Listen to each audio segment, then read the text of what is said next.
Good day, everyone. So today we'll be going to explore the three important ecosystems that are highly relevant to tourism. These are the coastal, the mountain, and the forests.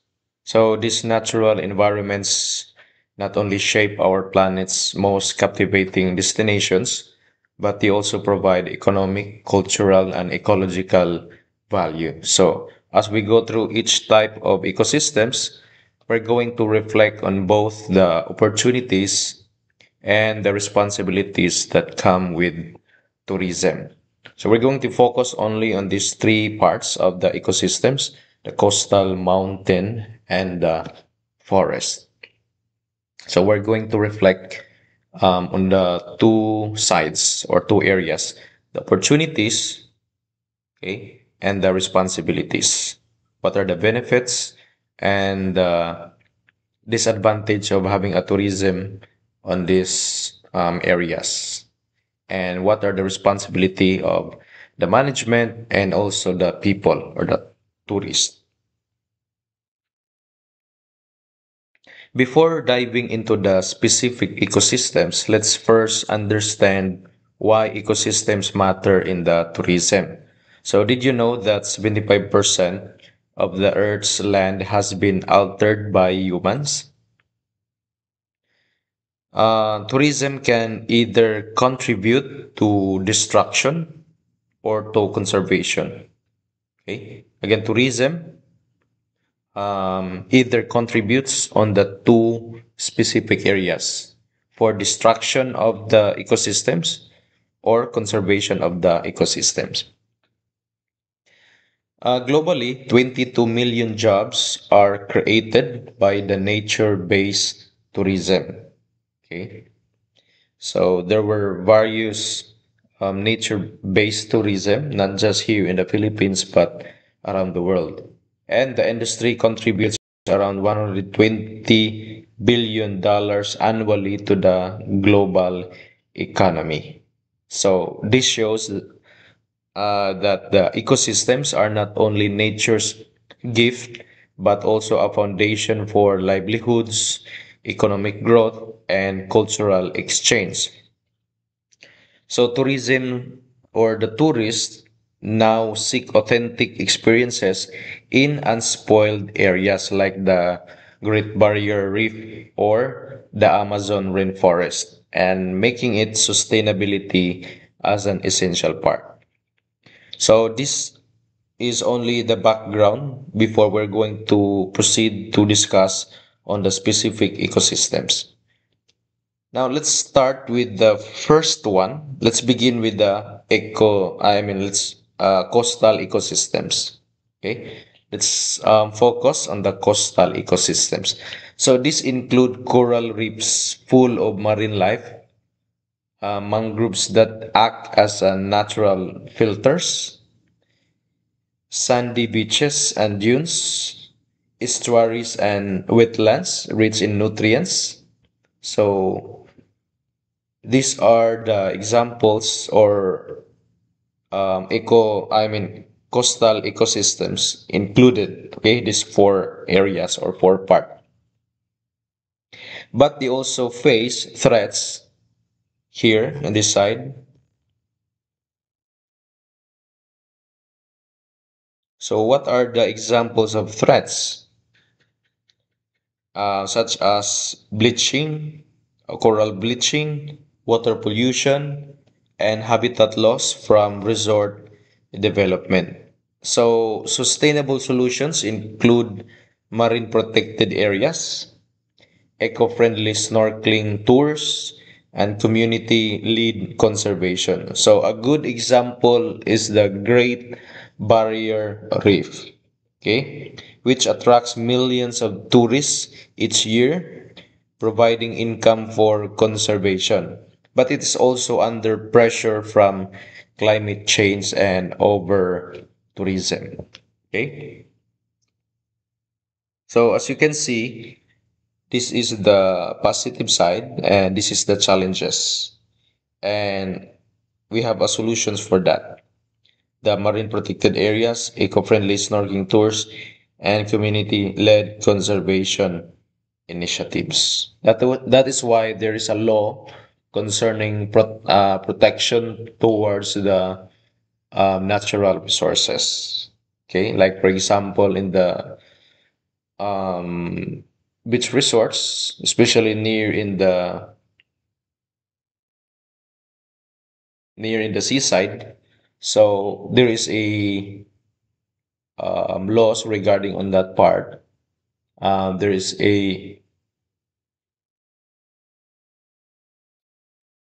an appropriate distance between the buildings and the natural resources. Okay, so coastal ecosystems are often called tourism's underwater treasures. Again, coastal ecosystems are often called tourism's underwater treasures because they host some of the most spectacular biodiversity in the world. These ecosystems remind us that beneath the water lies an entire world that must be protected while being enjoyed responsibly. Especially here in Bohol, specifically in Panglawan in Anda. So there are various activities regarding the underwater activities. Okay, so that is really important that though there is a positive side, it attracts more tourists to visit our place, but we need to think also on the protection of the marine lives. Next, we have mountain ecosystems. The first one is about the coastal. Number two, about the mountain, which the mountain ecosystems which offer both adventure and serenity. So upland meadows bloom with wildflowers during short growing seasons. And then ancient glaciers shape landscapes and provide fresh water to millions. Frog Peaks attracts hikers, climbers, and those seeking breathtaking views. So, for example, in Himalayas in Nepal, draw trekkers from all over the world. However, mountain tourism faces challenges such as littering, deforestation, and heavy demands of infrastructure. Same also in our province in Bohol, in Alicia, panoramic view. Also in Mabini, one of the challenges is the littering, throwing of garbages, bottled water in the mountains. So that is also one of the challenges, and also deforestation, especially if they want to build buildings or any infrastructure. So that is also a challenge on that part. Moving on to forest ecosystems. Again, first one, coastal. Second one, mountain. The third one is the forest ecosystems. So the forest ecosystems often called the lungs of the planet. Again, forest ecosystems often called the lungs of the planet. So tropical rainforests are biodiversity. They have the hotspots, called it hotspots, home to countless species and indigenous cultures. We also have temperate woodlands, offer seasonal beauty like autumn foliage, and are great for hiking and wildlife viewing. Also, we have boreal forests, provides untouched wilderness experiences and unique wildlife. So a great example is the Amazon rainforest. I know that you are familiar with this one, where ecotourism helps support indigenous communities and conservation against illegal logging and habitat destruction. Once the forest is being destroyed and also destructed and disturbed by humanity, For example, there's a tremendous deforestation on the forest.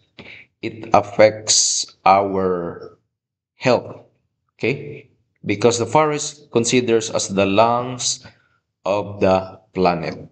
So, Amazon rainforest also, I think this is the largest forest around the world. So we are benefited because of the um, Amazon's rainforest. Forests are truly nature's living sanctuary where biodiversity thrives and where ancient traditions meet modern conservation efforts. So they remind us of the deep connection between people and the nature. So, tourism, while beneficial, also strains natural resources such as water, energy, and land, while causing risks like pollution and habitat destruction. But there are success stories also. For example, in Cambodia, community led bird watching tours protect the habitats. Also, in Guyana, ecologists help revive the endangered species. Instead of um, constructing infrastructure, they have this eco lodge that helps revive the endangered species. Also, local employment opportunities reduce illegal hunting and deforestation. So, these examples prove that with the right approach, tourism can help conserve nature rather than exploit it. Okay, so this is the new trends now. Um, Nature-based tourism. Okay, not just in tourism but also in hospitality industry. So, what lies ahead for ecosystem tourism? We have growing demands, smart innovations, and conservation funding. For growing demand, more tourists want authentic, eco-friendly experiences that requiring careful planning. Also, smart innovations, eco certifications, visitor education, and government support are vital. And then the third one, conservation funding. Tourism revenues most directly support protection and raise awareness. So if we balance growth and sustainability, tourism will remain a tool for conservation and development. So to conclude, protecting ecotourism is key to preserving tourism's treasures. Again, this is our treasures. The cultural, the mountains, and I mean not cultural, coastal, mountains, and forest. So for coastal areas, we need marine sanctuaries and coral protection. That is, I think, already applied in our province. For mountains, biodiversity preservation and community partnership. The local community will have a partnership with the example business owners or even the government. I think majority of the mountain tourism here in Bohol is owned by the government. So there must be a partnership with the community in helping preserving our natural resources and preventing the um, not applying the proper waste management. Also, the forest, biodiversity preservation, and community partnership. Same with the mountains. Okay. So globally, sustainable tourism benefits both people and also the planet. Okay. So together, the travelers, local communities, and businesses can ensure these natural wonders remain destinations for future generations. So again, in summary, there are three ecosystems that we focus on this topic. We have coastal, mountain, and forest. The business owners now have the targets, not just focusing on infrastructure or human-made tourist destinations, but lead to the natural resources and the benefits of that. You can gain, they can gain, or they can attract more tourists to visit the destinations, especially those tourists that has a target to eco-friendly activity. At the same time, if we want to maintain these businesses, we need also to maintain the natural resources. So there is a benefits both on the people and the planet. So if you are going to graduate soon, you have your own business, or maybe you're working on the tourism and hospitality industry that has an attachment with the natural resources, please make a like a goal or an objectives to protect our natural resources, not just only for gaining benefits through salary or income. So this is the end of our discussion, and don't forget to answer the quizzes.